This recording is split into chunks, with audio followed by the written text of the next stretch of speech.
অনেক দিন আগে যে বলেছি ক্যাশলেস সোসাইটির কথা, এই ক্যাশলেস সোসাইটি এখন বাস্তব। আপনি চায়নায় যান, আপনি কোনো ক্যাশ পাবেন না চায়নায়। চায়নাতে কোনো ক্যাশই নাই, আপনাকে সব ডিজিটাল মানিতে লেনদেন এক্সচেঞ্জ করতে হবে। পুরো ক্যাশলেস সোসাইটি একটা। এবং এর চার্জের ফলে মিনিটেই মানুষ কোটিপতি হয়ে যাচ্ছে। মিনিটের মধ্যে মানুষ কোটিপতি, জাস্ট চার্জ কাটতে কাটতে কাটতে কাটতে কোটিপতি হয়ে গেছে। ইলেকট্রনিক মানি তো আসছেই, যখন ক্রিপ্টোকারেন্সির যুগ চলে আসবে তখন দেখবেন যে কী অবস্থাটা হয়। তো আমাদের ইকোনমিক্স সেকশনের এই মানে কি বলবো যে আধুনিকায়নই বলেন অথবা আধুনিকায়নের শুরুতের সমস্যাগুলো, এগুলো ফাইন্ড আউট করার মতো আলেম ওলামারও ঘাটতি আছে। যখন যখন সমাজে ক্লাসিক্যাল ট্র্যাকের বাইরে কেউ কথা বলে তখন হাসে, হ্যাঁ হাসে যে কী বলতেছে এগুলা, গোল্ড কয়েন, দিনার দিরহাম, এগুলো আবার কি বলে। অথচ দিনার দিরহামের কথা রাসূল সাল্লাল্লাহু আলাইহি ওয়াসাল্লামের সময় থেকে আসে। কতদিন বোঝানোর চেষ্টা করলাম, হ্যাঁ কতদিন যে বোঝানোর চেষ্টা করলাম যে ভাই 10 লাখ টাকা বাসায় রেখে দেন, দেখেন টাকার মান কমে না বাড়ে। আর যদি 10 লাখ টাকার সমপরিমাণ জমি থাকে আপনার, এটার মান বাড়বে না কমবে। এতটুকু বোঝাতে পারতেছি না যে এগুলো সাস্টেইনেবল কোনো অ্যাসেট না। কারেন্সি ছিল গোল্ড, দিনার এবং সিলভার, দিরহাম। তো এখন সেটা নাই, নাই ভালো কথা, কিন্তু আমাদেরকে তো বুঝতে হবে যে আমাদের ফিউচার কী। ইউসুফ আলাইহিস সালামের ফিউচার, ইউসুফ আলাইহিস সালাম যেভাবে তার জাতিকে 7 বছরের একটা মানে গোল নিয়ে সামনে গিয়েছিলেন যে আমরা মূল্যবান সম্পদগুলো করি, মানে সংরক্ষণ করি, যখন দুর্ভিক্ষ সময় আসবে তখন আমরা বাঁচতে পারবো। এর ফলশ্রুতিতে মিশরের লক্ষ লক্ষ মানুষ বেঁচে গেছে। তা আমাদের সে ফিকির কোথায়? তো আমি একটা পয়েন্ট থেকে এতদূর চলে আসছি যে আমরা অনেক ক্ষুদ্র জায়গায় চিন্তা করছি। এই যে 1 হাতে মোসাফা না 2 হাতে মোসাফা, আপনার এই সেই এইগুলা আপনার চিন্তাটাকে এত ছোট জায়গায় নিয়ে আসছে যে আপনি বড় করে এখন ভাবতেই পারতেছেন না। আর আমাদের দরকার, যদি আমরা সত্যি কথা বলছি, যদি আমরা চাই যে আমাদের সমাজ, দেশ এবং জাতি আগামীতে অনেক বেশি সমৃদ্ধি অর্জন করুক, আমাদের ক্রিটিক্যাল থিঙ্কার্স দরকার। আমাদের দরকার ক্রিটিক্যাল থিঙ্কার্স, যারা চিন্তা করতে পারে, ওয়ার্ল্ড নিয়ে ভাবতে পারে, মানে ইসলামটাকে ওয়ার্ল্ডের সাথে মিশাতে পারে। ইসলাম একদিকে পড়ে থাকবে আর ওয়ার্ল্ড একদিকে চলে যাবে, তাহলে তো হইল না কিছু। দেখেন ওই সময় লাত উজ্জা মানাত শিরক এগুলো বলতেন, লাত উজ্জা মানাতের মূর্তি পূজা শিরক এগুলো বলতেন সাহাবীরা। এই যুগে যদি আবু বকর ওমর রাদিয়াল্লাহু আনহু আসতেন, তারা কি ওই কথাই বলতেন? কে ফাইন্ড আউট করতেন বলেন তো দেখি? নিঃসন্দেহে তারা এই যুগের সাথে আপডেটেড থাকতেন। তা আমাদেরকে এই যুগের সাথে আপডেটেড থাকতে হবে। তো আল্লাহ পাক আমাদেরকে তৌফিক দান করুন, আমিন। প্রথমে আমরা তাওহীদটা শিখবো ইনশাআল্লাহ, তাওহীদটা শিখবো ইনশাআল্লাহ, তাওহীদের চর্চা করব। নিজের পরিবারটাকে আগে আপনি তাওহীদপন্থী বানান, আপনাকে সমাজ নিয়ে আগে ভাবতে হবে না। আগে আপনি আপনার পরিবারটাকে তাওহীদপন্থী বানিয়ে ফেলেন, আল্লাহ পাক তৌফিক দান করুন। আপনার সন্তানদেরকে তাওহীদ শেখান, আপনার স্ত্রী, আপনার সন্তান, আপনার মেয়ে, আপনার আত্মীয় স্বজন, এদের মাঝে আপনি আগে দাওয়াতি কাজটা করার চেষ্টা করেন। আল্লাহ পাক তৌফিক এনায়েত করুন। এবং এটা একা একা শেখা যাবে না, আমি বলছি যে দিনই ইলম অর্জন করব অবশ্যই মুহাক্কিক আলেম খুঁজব। আমি কোনো আলেমের নাম বলে দিব না, কারণ আমি একটা নাম বললেই অপোজিশন আছে, বলবে যে না ওনাকে তো আমি মানি না। আমি যদি বলি আমি আমি যদি বলি যে আমি আল্লামা তাকি উসমানীকে খুব ফলো করি, ভালোবাসি, পছন্দ করি, তারও তো হেটার্স আছে না? তো বলবে যে আপনি ফলো করেন, আমি করি না, আপনি মানেন, আমি মানি না। তো এই জন্য আমি কোনো নাম বলতে যাচ্ছি না। আপনি আপনার বুঝ অনুযায়ী, আপনার কাছে সারা ওয়ার্ল্ড ঘেটে যে মনে হয় যে না এই আলেম হকের উপর আছেন, তার কথাগুলো ভালো, তার ইলমি গভীরতা ভালো, তিনি সাম্প্রদায়িক না বা ইত্যাদি, তিনি হকের উপর আছেন, হক বলতে দ্বিধা করছেন না, হক বাতিলের সাথে মিক্স করছেন না, মানে আপনি বুঝেন, আপনাকে তো আল্লাহ পাক মেধা দিয়েছেন, আল্লাহ পাক তো আপনাকে বিবেক দিয়েছেন, আপনি বোঝার চেষ্টা করেন। তবে আমি রিকোয়েস্ট করবো একটা জিনিস এখানে, যে আপনি আলেমদেরকে দলে দলে ভাগ করে দিয়েন না, এবং আলেমদের মধ্যে সাম্প্রদায়িকতা সৃষ্টি করেন না, আলেমদের মধ্যে শত্রুতা বাড়ায় দিয়েন না। আপনি মৌমাছির মতো হন, এটা আমার নসিহত, এটা আমার নসিহত। আপনি মানবেন কি মানবেন না আপনার বিষয়। আমি এটা ফলো করার চেষ্টা করি যে আমি নিজেকে একজন মৌমাছি মনে করি। আমাকে যদি বলেন যে এই যে রিক্সাওয়ালা রিক্সা আমাকে নামিয়ে দিল বাসায়, তার কাছেও আমার শেখার কিছু আছে। আপনি যদি মৌমাছি হন, আপনি এখান থেকে শিখতে পারবেন, অবশ্যই শিখতে পারবেন। এরকম অনেক শেখা আমরা শিখেছি। এখানে হাবিবে নাজ্জার ইতিহাসে জাজল্যমান হয়ে থাকলো, কিন্তু ওই রাজার নাম ইতিহাসে আসে নাই। একজন কাঠমিস্ত্রির নাম ইতিহাসে জাজল্যমান হয়ে থাকলো। হাবিবে নাজ্জারকে আল্লাহ পাক বললেন যে উদখুলুল জান্নাত, জান্নাতে ঢোকো। সে বলছে ইয়া লাইতা কওমি ইয়ালামুন, হায় আমার কম যদি জানতো জান্নাত কত সুন্দর জায়গা। অতএব প্রিয় ভাইরা, মৌমাছি হয়ে যান, যেখানে হক পাবেন, ভালো ভালো দিনই ইলম পাবেন, আপনি সেটা নেওয়ার চেষ্টা করেন। পরে আস্তে আস্তে যখন আপনার ম্যাচুরিটি বাড়তে থাকবে, আপনি বুঝবেন যে আসলে কোনটা হকের সবচেয়ে বেশি কাছাকাছি। আপনি ধরেন মেডিকেল সায়েন্স পড়েছেন, ইঞ্জিনিয়ারিং পড়েছেন, এখন আপনি বোঝেন না যে ক্লাস 8, 9, 10-এ কোন জায়গায় গ্যাপ ছিল? বুঝতে পারি না আমরা? এভাবে আস্তে আস্তে গ্র্যাজুয়ালি আপনি যেতে থাকেন, এক পর্যায়ে আল্লাহই আপনাকে সেই এলেম, প্রজ্ঞা, হিকমা দিবে। আপনি চূড়ান্ত লেভেলে বুঝতে পারবেন যে হ্যাঁ এইটা ঠিক আছে, এখানে থাকলে কোনো সমস্যা নেই অ্যাটলিস্ট। আর বাংলাদেশে যত হকপন্থী ওলামায়ে কেরাম আছেন, হোক সালাফি ঘরানার বা হানাফি ঘরানার বা ইত্যাদি, হক সবার মধ্যেই আছে, সবার মধ্যেই আছে। তবে কিছু কিছু ব্যক্তি আছে, উভয় ঘরানারই কথা বলছি, কিছু কিছু ব্যক্তি যারা আমানতের সাথে খেয়ানত করছেন। তো ওই জিনিসটা বুঝতে হলে আপনাকে ওই ওই লেভেলে যেতে হবে। আপাতত আপনি সব ওলামায়ে কেরামকে শ্রদ্ধা রাখেন, শ্রদ্ধা রেখে আপনি এলিম অর্জনের চেষ্টা করুন, যেটা আপনার কাছে পাচ্ছেন, আপনি আপনার শহরে পাচ্ছেন, আপনার কাছাকাছি পাচ্ছেন। আর একটা রিকোয়েস্ট করবো যে অনলাইনে আহলুল ফেসবুক ওয়াল ইউটিউব হয়ে যাবেন না। এই এই জামাত নিয়ে বড় সমস্যা। এটা একটা আবার জামাত বের হয়েছে, এই জামাত মানে আবার জামাত ইসলাম না, আবার যারা রেকর্ড করতেছেন এটা আবার দিয়ে দিয়ে দিন না, জামাতি কথা বলে আসছে। আমি বলেছি যে আহলুল ফেসবুক ওয়াল জামা, মানে এরা ফেসবুক আর ইউটিউব দেখে দিন শেখে। তো ফেসবুক ইউটিউব দেখে দিন শেখা যাবে না। ফেসবুক ইউটিউব দেখে আমরা মাঝে মাঝে কিছু তথ্য নিতে পারি, কিন্তু এই জগৎটা একটা ফেতনার জগৎ। এখানে জিবরাইল আলাইহিস সালামকে চুবাই দেন, মানুষ তাকেও গালি দেওয়া শুরু করবে। হ্যাঁ, এখানে যে কোনো নবীকে নিয়ে আসেন, মানুষ তাকেও গালি দেওয়া শুরু করবে। এটা যে এত জঘন্য একটা জায়গা, এখানে কাউকে আর ভালো মানুষ রাখে নাই কেউ। যে কোনো আলেমের নাম বলেন, আমি তার ব্যাপারে 10টা খারাপ বের করে দিতে পারবো, আর আমার ব্যাপারে 11টা পারবো আর কি। ঠিক আছে, যে কোনো মানুষের কথা বলেন, কাউকে ভালো রাখে নাই। তো এইখান থেকে এলেম নেবেন না। এখান থেকে আপনি হয়তো কিছু তথ্য পাবেন, আবার তো সব তথ্য কিন্তু সঠিক না। এখানে রাতকে দিন বানানো যায়, দিনকে রাত বানানো যায়। ঠিক আছে, তো আপনি আলেমের দ্বারস্থ হবেন, তার কাছে যাবেন, সিলেবাস বলবেন যে আমি এই লেভেলে পড়েছি, আমার জেনারেল লাইনে এই পর্যন্ত পড়া হয়েছে, আমি এখন এই পড়াশোনা করছি, আমাকে একটা আমার মতো করে সিলেবাস করে দেন। দেখবেন আলেমরা কিন্তু একটা সিলেবাস আপনাকে আপনার লেভেলে করে দিবে আর কি। আমার লেভেলের সিলেবাস আপনার সিলেবাস এক হবে না, কিন্তু আমার লেভেলে যে সিলেবাস, আমাকে যে সিলেবাস করে দেওয়া হচ্ছে, সেটা কিন্তু আপনার মতো হবে না, আপনারটা আমার মতো হবে না।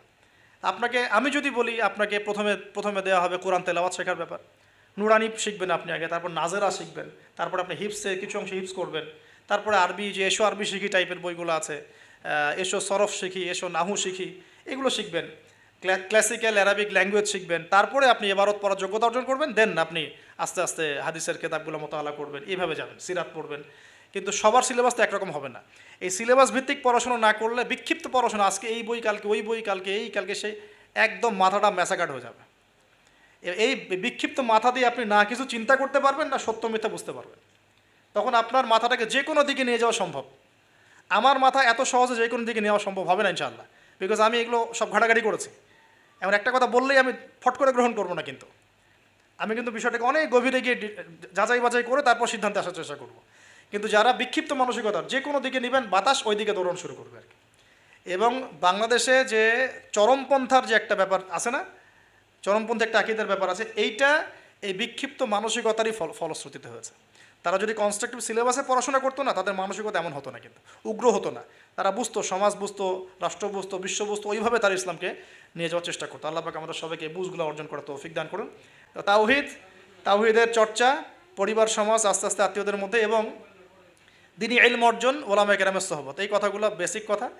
এর পাশাপাশি আমরা বলবো যে দেখুন, এই প্রত্যেক যুগে যুগে আন্তাকিয়াবাসীর যে অবস্থা ছিল, প্রত্যেক যুগে যুগেও কিন্তু তাওহীদ আর শিরকের কনফ্লিক্ট এমনই ছিল।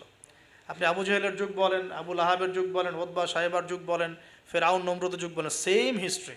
এখন আমাদের ওয়ার্ল্ড অ্যাফেয়ার্সও সেম, আমাদের ওয়ার্ল্ডেও এইভাবেই চলছে। এখানে শিরক আছে, এখানে কুফর আছে, আমাদের ওয়ার্ল্ডে সুদ আছে, আমাদের ওয়ার্ল্ডে জিনা আছে, আমাদের ওয়ার্ল্ডে পর্নোগ্রাফি আছে। যত পাপ আছে পৃথিবীতে, এই সমস্ত পাপের গ্লোবালাইজেশন হয়েছে এই ওয়ার্ল্ডে। আমরা একটা ভয়ঙ্কর বিশ্বে বাস করি। আমাদের মতো ভয়ঙ্কর বিশ্বে মনে হয় যে ওই আবু জেহেলরাও থাকে নাই। বিশ্বাস করেন না এটা? আবু জেহেলের যুগে শিরক ছিল, এটা গ্লোবালাইজেশন ছিল না। আবু জেহেলের যুগে রিবা ছিল, কিন্তু ওটার গ্লোবালাইজেশন ছিল না, এত র্যাপিডলি মানে ফেতনা ছড়িয়ে পড়তো না। আমরা সবচেয়ে ফেতনাময় পরিবেশে বসবাস করছি। সামনে আরও ফেতনা আসবে, তারপর হয়তো বা আল্লাহ পাক কোনো একটা কিছু আনবেন ইনশাআল্লাহ তাআলা, কারণ রাতের পরে দিন আসবে, এটাই স্বাভাবিক। তো এখন এই ফিতনাগুলো পরিবেশে আমাদের কিভাবে আমরা চলবো তাহলে? ফার্স্ট অফ অল আমাদের ইলম অর্জন এক নাম্বার। তারপরে আমি বলবো যে আমাদের ইলম অনুযায়ী বেশি বেশি আমল দরকার, অনেক বেশি আমল দরকার, এবং অনেক বেশি আলেমদের সাথে সোহবত দরকার। এই সোহবতে আমাকে দিন শেখাবে, আমল উৎসাহিত করবে। একা একা না থাকা, কিছু দিনই ভাই মিলে অ্যাটলিস্ট একটা অ্যাসোসিয়েশন বা ফাউন্ডেশন বা কিছু একটা সোশ্যাল কোনো ওয়ার্ক, মানে এরকম কিছু নন পলিটিক্যাল, নন প্রফিটেবল, এগুলোর মধ্যে থাকা। তাহলে আপনি মানে একে অপরের সাথে মোজাকারা করে চলতে পারবেন। বা এগুলো করতে না পারলেও যে কোনো একটা বৃহত্তর জামা, যেমন যেটা ক্লাসিক্যাল ট্রেন্ড আছে, কেউ কওমির মধ্যে আছেন, কেউ তাবলিগে আছেন, কেউ সালাফিজমে আছেন, মানে একটা একটা ঘরানা ফলো করে চলা, তাহলে আপনার কিছু দিনী ভাইয়ের সাথে আপনি মানে মিলেমিশে থাকতে পারবেন, আপনাকে ইসলাম সংশোধন করতে পারবে একজন আরেকজনের। আর এখানে বিভক্তি না বাড়ানো, ঐক্যবদ্ধ থাকতে গিয়ে আবার বিভক্ত বানায় দল ক্রিয়েট না করে ফেলা। মনে করেন আমরা একটা ফাউন্ডেশন করলাম, এই ফাউন্ডেশনটাকে একটা দল মনে করা, না মনে করা যে আমি আমারটাই সত্য মিথ্যা চূড়ান্ত মানদণ্ড, এরকম মনে না করা, বরং আপনাকে সবার সাথে মিউচুয়াল করে চলার চেষ্টা করতে হবে। মানে হকপন্থীদের কথা বলছি, হকপন্থীদের সাথে মিউচুয়াল করে চলার চেষ্টা করতে হবে। তো না হলে ওইটা আবার আরেকটা ফেরকা হয়ে যাবে আর কি। আপনি হক প্রতিষ্ঠা করতে গিয়ে নতুন একটা ফেরকার জন্ম দিয়ে ফেলেন না, যেটা হয়েছে বাংলাদেশে। বাংলাদেশে হক প্রতিষ্ঠা করতে গিয়ে মানুষ বহু ফেরকার জন্ম দিয়ে ফেলছে আর কি। এমন যে বললাম না, হক ক, হক খ, হক গ, হক ঘ, কেউ কারোর সাথে কারো আবার মিল নেই। হকের কয়ের আমির একজন, ক্ষয়ের আমির একজন, গয়ের একজন, ঘয়ের একজন, এইরকম হজবরল একটা হসপস অবস্থা হলে তো সমস্যা। তো একসাথে থাকবো। শোনেন, এই কথাটা খুব ভালো করে শোনেন, আব্দুল মালিক সাহেবের বই থেকে কথাটা বলছি, আমি অনেক অনেক শ্রদ্ধা করি। মতানৈক্য থাকবে, তার উপর ঐক্য হবে। মতানৈক্য আছে, ওই ভাই আমার ধরেন যে বাবরি চুল পছন্দ করে, আমি করি না। ওই ভাই মনে করেন যে কি বলবো, রফিল এদান করে, আমি করি না। ওই ভাই মনে করেন যে কি বলবো যে হ্যাঁ জোরে আমিন বলে, আমি আসতে বলি। মতানৈক্য তার সাথে আমার আছে, কিন্তু তারপরেও আমাকে একসাথে থাকতে হবে। এরকম অবস্থায় না আসতে পারলে আপনি বাংলাদেশ কেন, সারা ওয়ার্ল্ড অ্যাফেয়ার্স চিন্তা করে মুসলিমদের ঐক্যবদ্ধ কোনো প্ল্যাটফর্ম বা কোনো রকম রেভলিউশন এটা আসলে সম্ভব হবে না। বরং এই সুযোগগুলো কাজে লাগায় অমুসলিম যারা আছে, ইসলামের শত্রু যারা আছে, এরা আপনাকে আরও ডিভাইড অ্যান্ড রুল নিতে থাকবে। End of the day you will destroy it, you will destroy yourself, আপনি নিজেকে ধ্বংস করে ফেলাবেন আর কি। আর এরপরে আমাদের এখনকার করণীয় হচ্ছে ফেতনাগুলো রিকগনাইজ করা আগে, ফেতনাগুলো চিহ্নিত করতে শেখা যায়, কোন কোন জায়গায় কোন কোন ফেতনা আছে, তারপরে সেখান থেকে বাঁচার পদ্ধতিগুলো গ্রহণ করা। আর একটা কথা বারবার জোর দিয়ে বলছি আমি, ইলম অর্জনের কোনো বিকল্প নাই, প্রচুর পড়াশোনা করতে হবে। আল্লাহ পাক আমাদের সবাইকে প্রচুর পড়াশোনা করার তৌফিক দান করুন। মনে করেন এখন থেকে নিয়াত করেন যে ইনশাআল্লাহ আগামী 10 বছর আমরা ডানে বামে এত না দেখে পড়াশোনাই করতে থাকবো ইনশাআল্লাহ। খালি পড়াশোনা করতে থাকেন। আপনাকে এখন রাষ্ট্রের দায়িত্ব নেওয়ার দরকার নেই আপনার, আপনি পড়াশোনা করেন, দিনই ইলম অর্জন করেন, প্রচুর পড়াশোনা করেন, করে আপনি ডিনামাইট হন ভিতর থেকে, ঠিক আছে? ইনশাআল্লাহ আপনার আমার যদি যোগ্যতা থাকে, আল্লাহ যদি আমাদের মধ্যে কবুল মানে ইসলাহ দেখেন, সংশোধন দেখেন, মানে খালেস নিয়াত দেখেন, হ্যাঁ খুলুসিয়াত দেখেন, আল্লাহ পাক চাইলে আপনাকে অন্ধকার থেকে তুলে রাষ্ট্রের নেতা বানাইতে পারেন না? ওই যে জেলখানার কূপ থেকে তুলে ইউসুফ আলাইহিস সালামকে রাষ্ট্রের দায়িত্ব দেওয়া হয় নাই? এই দায়িত্ব কে দিয়েছে? আল্লাহ পাক দিয়েছে। তো এটার যোগ্যতা, পড়াশোনা করুন, প্রচুর ইলম অর্জন করার চেষ্টা করি, আল্লাহ পাক তৌফিক এনায়েত করুন, আমিন। এর সাথে আমলটা বাড়াই, ওলামায়ে কেরামের সোহবত এবং তাজকিয়া মানে আত্মশুদ্ধি। ডেইলি আমরা যে কাজগুলো করি এর মধ্যে দোয়া থাকবে, জিকির থাকবে, হ্যাঁ তাসবিহ তাহলিল থাকবে, কোরআন তেলাওয়াত থাকবে। কোরআন তেলাওয়াত মিস দিয়ে না, প্রত্যেক দিন কমপক্ষে 1 ঘন্টা কোরআন তেলাওয়াত করেন, বা 1 ঘন্টা না পড়ে 1 পারা কোরআন তেলাওয়াত করেন। 1 পারা টার্গেট নেন যে আমি পার ডে 1 পারা করে কোরআন তেলাওয়াত করব। এবং আমার ওস্তাদ আমাকে নসিহত করেন, ওনার নাম হাবিবুর রহমান, উনি বলছেন যে তিনটা কাজ কোনোদিন ছাড়বা না, কোনোদিনও ছাড়বা না। এক হচ্ছে প্রতিদিন কোরআন নর্মাল তো তেলাওয়াত করোই, একটা পৃষ্ঠা হলেও অর্থসহ পড়বে, একটা পৃষ্ঠা হলেও অর্থসহ। ওই যে 5টা আয়াতের উপর আমরা কিন্তু আজকে আলোচনা করলাম, 4-5টা আয়াতের উপরে অর্থসহ পড়বে। 2 নাম্বার হচ্ছে রাসূল সাল্লাল্লাহু আলাইহি ওয়াসাল্লামের হাদিস 4-5টা করে প্রতিদিন পড়ার চেষ্টা করো, একটা বিশুদ্ধ বই থেকে। আর রাসূলের সিরাত, জীবনী 2-3টা পৃষ্ঠা হলেও পড়ার চেষ্টা করো প্রতিদিন।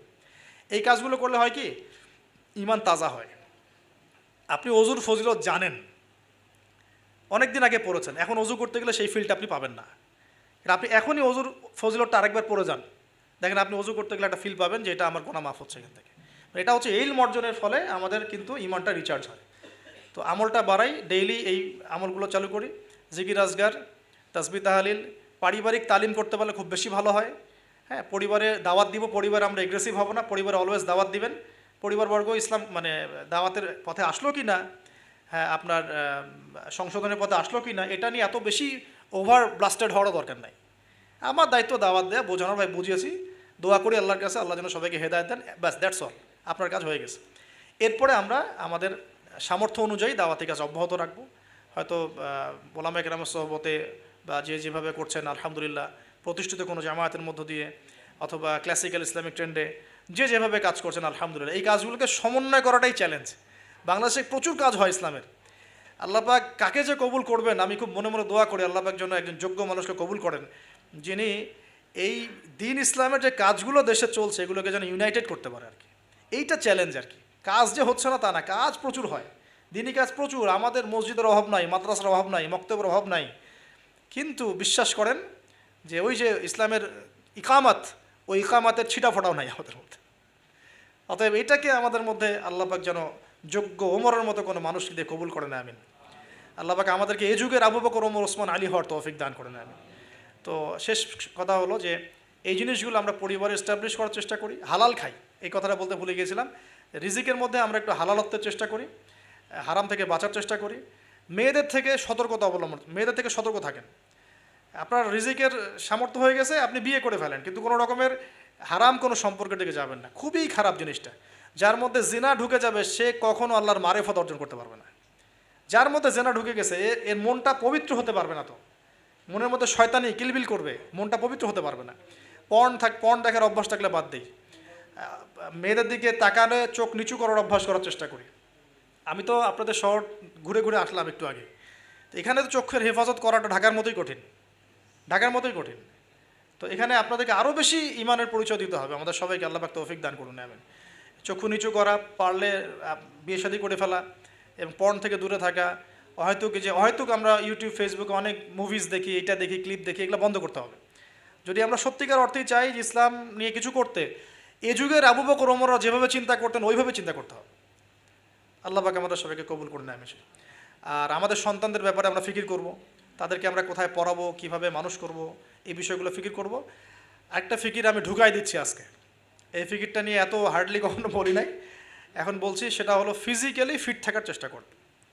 ফিজিক্যালি ফিট থাকাটা অনেক বেশি ইম্পর্টেন্ট, যেটা আমি নিজে এখন সাফার করতেছি।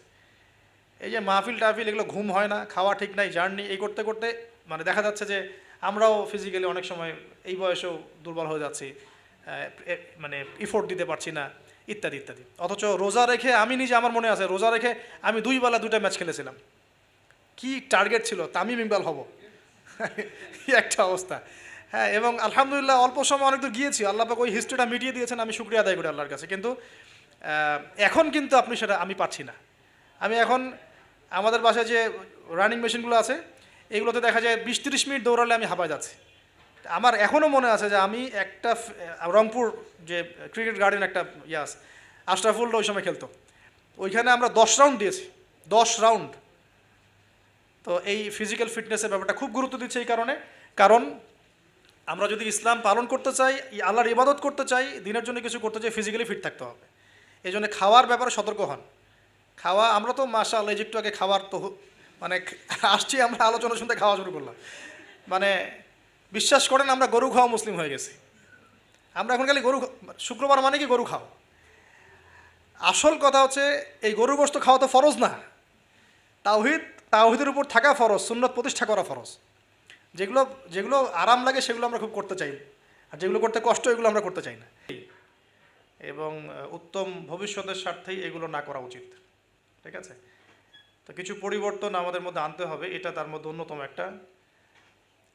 আর একটা অ্যানাউন্সমেন্ট আমি দিয়েছি ঢাকা থেকে আসার আগেই, যে ওয়াজ মাহফিলের সংস্কৃতিটাকে চেঞ্জ করতে হবে। ওয়াজ মাহফিলের আমাদের যে সংস্কৃতিগুলো চলছে, যেটাতে রাত 1টা 2টা, কোনো সময় 3টা 4টা পর্যন্ত যে মাহফিলগুলো হয়, সত্যিকার অর্থে এতে কতটুকু সুন্নাহ প্রতিষ্ঠা হয় আমারও কিছু বুঝে আসতেছে না। তো আমি বলে দিয়েছি যে বাদ মাগরিব থেকে এশা, সর্বোচ্চ এশার নামাজের পরে 1 ঘন্টা, এইটুকু টাইমের মধ্যে যদি আমাকে নিতে পারেন তাহলে আলহামদুলিল্লাহ, না হলে অন্য অনেক বড় বড় স্কলার আছেন তাদের কাছে যান। সুন্নতের খেলাফ একটা কাজ দিয়ে কতটুকু সুন্নাত প্রতিষ্ঠা হবে এটাও একটা বিষয়। তো আমাদের মধ্যে এই চেঞ্জগুলো আনা দরকার।